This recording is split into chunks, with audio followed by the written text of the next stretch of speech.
dari klorpromazin. Klorpromazin merupakan obat antipsikotik jenis petosanicine. Obat ini bekerja dengan menyeimbangkan zat kimia di otak yang umumnya tidak normal pada penderita. Nama generik dan paten. Nama generik dari klorpromazin adalah klorpromazin.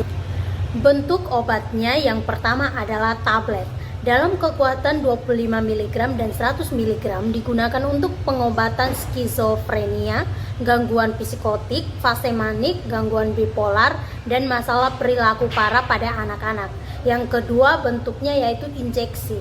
Dalam kekuatan 5 mg per mililiter dan 25 mg per mililiter digunakan untuk mengatasi mual muntah hebat, cegukan berkepanjangan, dan sebagai injeksi intramuskular atau intravena.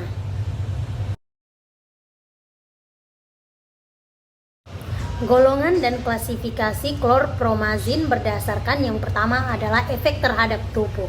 Contohnya itu antipsikotik dan antiemetik. Yang kedua cara kerja, contohnya antagonis reseptor dopamin, antagonis reseptor serotin. Yang ketiga adalah struktur kimia, contohnya fenotiazin. Yang keempat regulasi, contohnya obat keras. Yang kelima adalah generasi antipsikotik. Contohnya itu antipsikotik general pertama. Bagian indikasi yang terdiri dari 1. Psikosis intramuskular, kedua mual dan muntah intramuskular, ketiga psikosis lisan, keempat cegukan yang sulit diatasi di mulut. Yaitu kontraindikasi yang terbagi dari yang pertama hipersensitivitas, kedua depresi sistem saraf pusat yang sudah ada sebelumnya, ketiga koma, keempat penekanan sumsum tulang belakang, kelima feokromositoma, dan keenam laktasi. Baik, di sini saya akan menjelaskan efek samping dari penggunaan obat chlorpromazin. Chlorpromazin bekerja pada taraf susunan saraf pusat, terutama pada tingkat subkortikal maupun pada berbagai sistem organ. Chlorpromazin mempunyai efek antiadrenergik kuat dan antikolinergik perifer lemah, serta efek penghambat ganglion yang relatif lemah. Juga mempunyai efek antihistamin dan antiserotonin lemah. Nah, efek samping yang dimaksudkan salah satunya adalah gangguan fungsi ginjal akibat perubahan absorpsi dan ekskresi obat. Nah, pada pasien yang memiliki gangguan ginjal juga berpengaruh terhadap farmakodinamik obat akibat perubahan fisiologis dan biokimia yang berhubungan dengan progresivitas insufisiensi ginjal.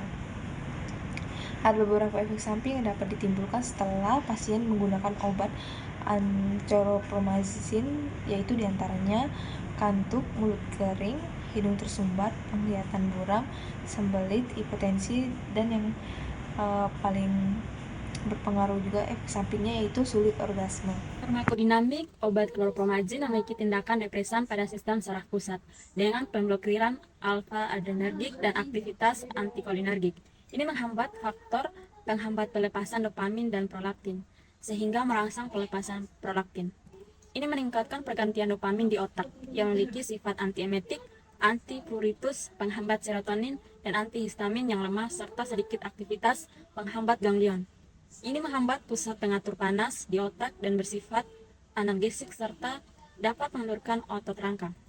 Karena aksinya pada sistem otonom menghasilkan vasodilatasi, hipotensi, takikardia, sekresi air liur, dan lambung berkurang.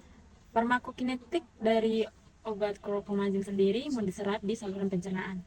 Hal ini tergantung pada metabolisme lintas pertama di dinding usus. Ini di metabolisme secara ekstensif di hati dan diekskresikan melalui urin dan feses. Waktu pariplasma hanya beberapa jam, tetapi mempunyai fase eliminasi terminal yang berkepanjangan hingga sekitar 3 minggu. Klorpromazin terikat secara luas dengan protein plasma. Penyerapan dari klorpromazin mudah, tetapi kadang-kadang diserap secara tidak menentu dari saluran pencernaan, itu tepatnya di oral. Konsentrasi plasma puncak setelah 2-4 jam. Distribusinya tersebar luas, melintasi penghalang darah otak dan plasenta, dan memasuki ASI. Metabolisme secara ekstensif di hati melalui hidroksilasi dan konjugasi dengan asam glukuronat, oksidasi N dan oksidasi atom belerang, dan dealkilasi. Ekresinya terjadi di urin, melalui urin dan feses, sebagai metabolit aktif dan tidak aktif membutuhkan waktu sekitar 30 jam. Oke, sekarang saya akan menjelaskan mengenai dosis dan cara pemberian obat chlorpromazine. Obat ini dapat diberikan kepada anak yang berusia 6 bulan sampai dengan 12 tahun.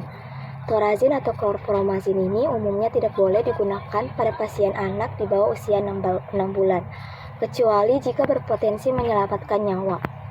Ini tidak boleh digunakan dalam kondisi di mana dosis spesifik pediatrik belum ditetapkan.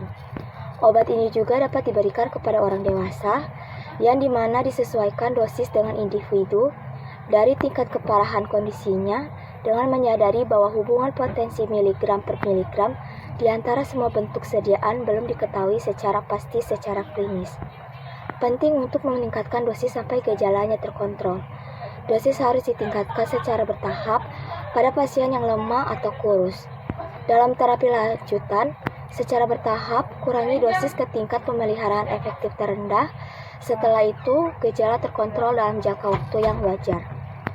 Obat ini juga dapat diberikan kepada lansia. Secara umum, dosis dalam kisaran yang lebih rendah sudah cukup untuk sebagian besar pasien lanjut usia, karena mereka tampaknya lebih rentan terhadap hipotensi dan reaksi neuromuskular. Pasien tersebut harus diobservasi dengan cermat, dan dosisnya harus disesuaikan dengan individu, di mana kita dapat melihat respon dimonitori dengan cermat dan dosis disesuaikan. Dosis harus ditingkatkan secara bertahap pada pasien lanjut usia. Obat ini juga dapat diberikan kepada pasien rumah sakit seperti pasien gangguan psikotik, pasien skizofrenik atau maniak akut, pasien gangguannya tidak sangat akut, pasien kasusnya lebih parah, dan pasien yang kontrol cepat gejala berat. Nursing consideration atau pertimbangan keperawatan yang perlu diperhatikan pada penggunaan obat chlorpromazine yaitu yang pertama, obat ini dapat menyebabkan sindrom neuroleptik Maclellan atau NMS. Nah, NMS ini berhubungan dengan obat antipsikotik seperti chlorpromazine tersebut. Manifestasi di klinis dari NMS yaitu hiperpireksia, kekakuan otot, perubahan status mental, dan bukti ketidakstabilan otonom seperti denyut nadi dan tekanan darah yang tidak teratur, kemudian takikardia, diaforesis, dan disritmia jantung. Jika pasien memerlukan pengobatan obat antipsikotik setelah pemulihan dari NMS, potensi pengenalan kembali terapi obat harus dipertimbangkan dengan hati-hati. Pasien harus dimonitor secara hati-hati karena dapat menyebabkan kekambuhan kembali NMS. Kemudian yang kedua yaitu dapat menyebabkan diskinesia tardif. Diskinesia tardif ini suatu sindrom yang terdiri dari gerakan diskinetik yang berpotensi irreversibel, tidak disengaja, dan dapat terjadi pada pasien yang diobati dengan obat antipsikotik. Nah, mengingat pertimbangan ini, antipsikotik harus diresepkan dengan cara yang mungkin meminimalisir terjadinya tardif diskinesia. Perawatan antipsikotik kronis umumnya dapat disediakan untuk pasien yang menderita penyakit kronis yang diketahui merespon obat antipsikotik dan yang tidak tersedia atau tidak sesuai dengan pengobatan alternatif yang sama efektifnya namun berpotensi tidak terlalu berbahaya. Jika tanda dan gejala tardif diskinesia muncul pada pasien yang menggunakan obat antipsikotik seperti chlorpromazine, maka penghentian obat harus dipertimbangkan. Kemudian yang ketiga yaitu obat ini dapat menyebabkan hipotensi. Penggunaan alkohol dengan obat ini harus dihindari karena kemungkinan efek adiktif dan hipotensi. Kemudian pertimbangan keperawatan yang kedua yaitu kaji status mental sebelum dan selama pengobatan. Chlorpromazine dapat mengganggu kemampuan mental atau fisik, terutama selama beberapa hari pertama terapi. Karena itu, ingatkan pasien mengenai aktivitas yang memerlukan kewaspadaan seperti mengoperasikan kendaraan ataupun mesin.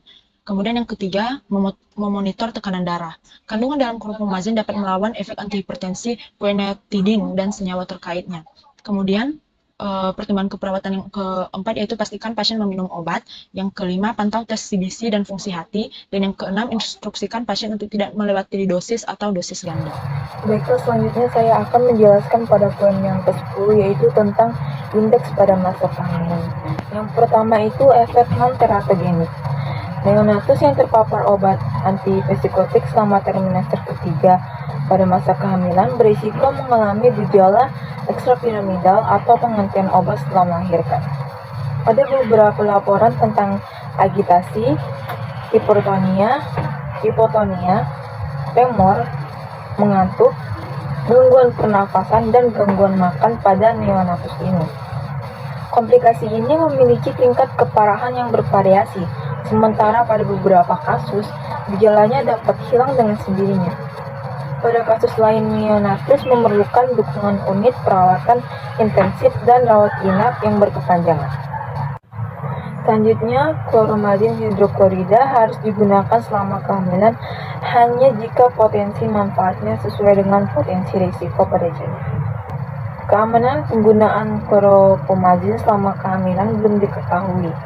Oleh karena itu, obat tersebut tidak dianjurkan diberikan kepada pasien hamil kecuali jika menurut penelitian dokter diperlukan. Potensi manfaatnya harus jelas lebih besar daripada bahaya yang mungkin terjadi. Dilaporkan adanya penyakit kuning yang berkepanjangan, tanda-tanda ekstrapiramidal, hiperrefleksia atau hiporefleksia pada bayi yang baru lahir yang ibunya menerima fenotiazid. Studi reproduksi pada hewan penguat telah menunjukkan potensi embriotoksisitas, peningkatan kematian neonatal, dan transfer obat dalam perawatan. Pengujian pada keturunan hewan pengerat yang diberi obat menunjukkan penurunan kinerja. Kemungkinan kerusakan neurologis permanen tidak dapat dikesampingkan. Selanjutnya tentang ibu menyusui. Ada bukti bahwa klorpromazin diekskresikan dalam ASI ibu menyusui. Karena potensi reaksi merugikan yang serius pada bayi yang menyusui akibat klorpromazin, keputusan harus diambil apakah akan menghentikan menyusui atau menghentikan obat dengan mempertimbangkan pentingnya obat tersebut bagi ibu. Terima kasih. Klorpromazin adalah obat antipsikotik tipikal yang digunakan dalam pengobatan berbagai kondisi psikiatri, termasuk skizofrenia, gangguan bipolar, dan mood hebat. Namun dalam penggunaannya memerlukan perhatian yang khusus terhadap beberapa efek samping dan kondisi klinis tertentu yang dapat disebabkan dan ditimbulkan oleh obat ini. Risiko efek samping ekstrapiramidal. Klorpromazin dapat menyebabkan gejala EPS atau ekstrapiramidal yang disebabkan oleh dosis yang cukup tinggi. Oleh karena itu, pemantauan ketat terhadap tanda-tanda EPS sangatlah penting. 2. Sedasi dan hipotensi. Efek sedasi klorzomaftrin dapat menyebabkan kantuk yang signifikan. Ini pun dapat mempengaruhi kondisi kemampuan pasien dalam menjalankan aktivitas sehari-harinya. 3. Efek pada fungsi jantung. Obat ini mempengaruhi fungsi jantung termasuk risiko perpanjangan interval dalam mengonsumsi obat lainnya yang dipantau dan harus dipantau menggunakan EKG. 4. Gangguan metabolik. Penggunaan obat ini dapat menyebabkan perubahan metabolik. Diperlukan pemantauan rutin terhadap berat badan, kadar gula darah, dan profil metabolik pada pasien. 5. Gangguan hematologi. Obat ini dapat menyebabkan gangguan hematologi seperti agranulocytosis dan leukopenia. Oleh karena itu diperlukan pemantauan yang rutin. 6. Interaksi obat. Obat ini memiliki banyak interaksi, antara lain mempengaruhi sistem syaraf pusat. Penyesuaian dosis atau pemantauan tambahan mungkin diperlukan ketika mengonsumsi obat ini secara bersamaan dengan obat lainnya.